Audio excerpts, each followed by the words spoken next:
everyone. Our study is on multimodal imaging characteristics and treatment outcomes of retinal capillary macroaneurysms. So we all know that microaneurysms have a size less than 125 microns. They have capillary origin. They occur usually in clusters and are associated with other retinal vascular diseases like diabetic retinopathy and vascular occlusions. On the similar lines, we have this retinal capillary macroaneurysms which have a size more than 125 microns. They also have a capillary origin, but they are usually solitary. They may or may not be associated with other retinal vascular diseases.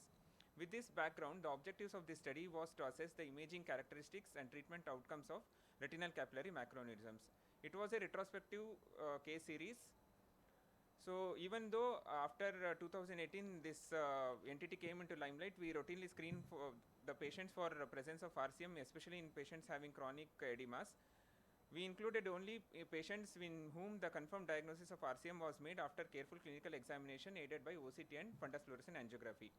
We excluded the cases where it can be associated the other conditions which can have macroaneurysms like Leber's-Miller aneurysms, Coates disease, etc. So retinal capillary macroaneurysms were defined by presence of orange-red retinal lesions clinically, and on OCT they'll have an oval structure with size more than 125 microns, and important is no direct communication to either retinal arteries or veins. So clinical profile of the patients was studied, fundus photo was documented, fundus fluorescent angiography was done to know the angiographic characteristics of these lesions, OCT macula cube and OCT 21 line raster was done to know the OCT characteristics, and response to various treatments were also studied. So we studied 8 eyes of 7 patients, 6 were males and 1 was female, mean age was 62 years, best corrected visual acuity ranged from 6/6 to 6/60 depending on the macular involvement. 6 patients had diabetes, 2 patients had hypertension and 1 patient had chronic kidney disease. These were the fundus characteristics of our patients. So to summarize the fundus characteristics, they were solitary in almost 75% of the patients, and 2 patients had multiple lesions. Most of the lesions were located in the posterior pole around disc and macula. They were exudative in almost 75% of the patients and non-exudative in 2. All the lesions had a orange-red lesion appearance. So they had surrounding retinal hemorrhages in 5 of the patients. Visible retinal thickening was noted in 3, and hard exudate ring or clusters were noted in almost 75% of the patients. Coming to the associated retinal vascular pathology, 1 patient did not have any retinal vascular disease.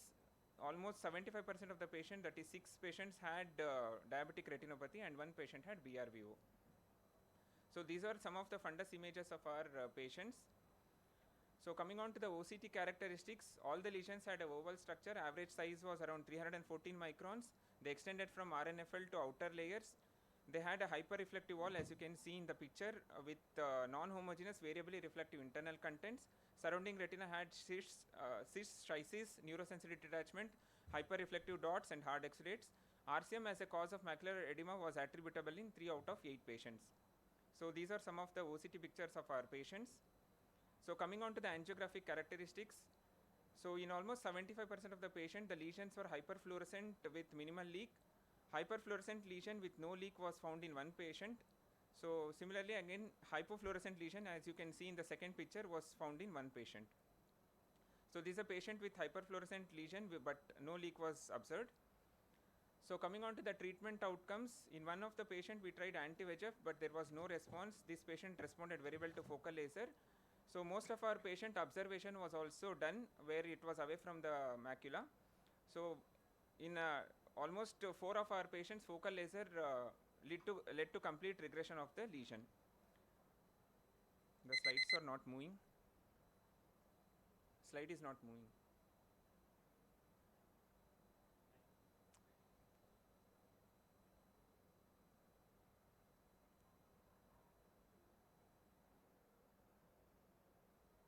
Don't put it on to slides, so just put it on PPT only.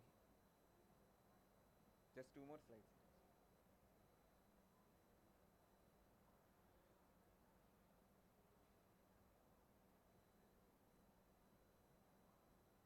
It's not moving. Don't put on this thing. Come out of the slideshow.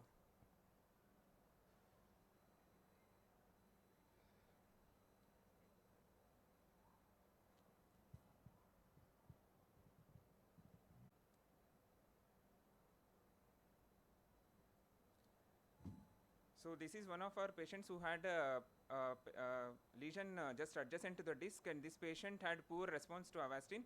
4 weeks after focal laser, there was complete regression of macular edema as well as the lesion. So this is another patient who received IVTA treatment. Even though there was reduction in macular edema, there was no reduction in the size of the lesion or the perilesional edema. So this patient also we did focal laser, and there was beautiful response to laser treatment. This is another patient with a perifoveal RCM lesion. 8 weeks after focal laser, there was complete regression of macular edema as well as the lesion. So these RCMs are also known as by various names like telcaps, macro, microaneurysms, and EVAC-like lesions. OCT is best to detect these lesions, followed by ICG and FFA. They can be a cause of chronic macular edema. For non-exudative RCMs, observation is a best modality. For exudative RCMs, selective focal laser based on the literature also suggests that it's one of the best modality of treatment.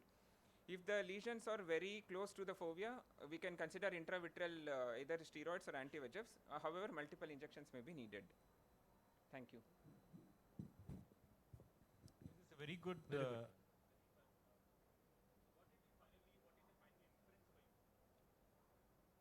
Sir, that is what I want to say. These lesions are actually very resistant to anti-VEGF treatment. For IVT steroids, they might respond, but the response is usually partial, but they respond very well to focal laser. So what is very important is clinical evaluation in a CSME. You have to look for these microaneurysms. Yes, sir. So when you have multiple microaneurysms, they don't respond to anti-VEGFs. The first line of treatment, if it is center involving, you have to go with intravitreal steroids, followed by focal treatment. Focal laser, yeah. If it is little away, if the microneurysm is little away from the fovea, then go ahead with focal laser. They respond beautifully. And they also actually reduce the burden of repeated anti-VEGF. So what is very important is when you're doing an examination, CSME don't go by the OCT and decide about whether you want to give an anti-VEGF or steroid. Look at the patient, look at the fundus picture, or do the examination, make sure there are no microaneurysms. Yes, if there are too many microaneurysms,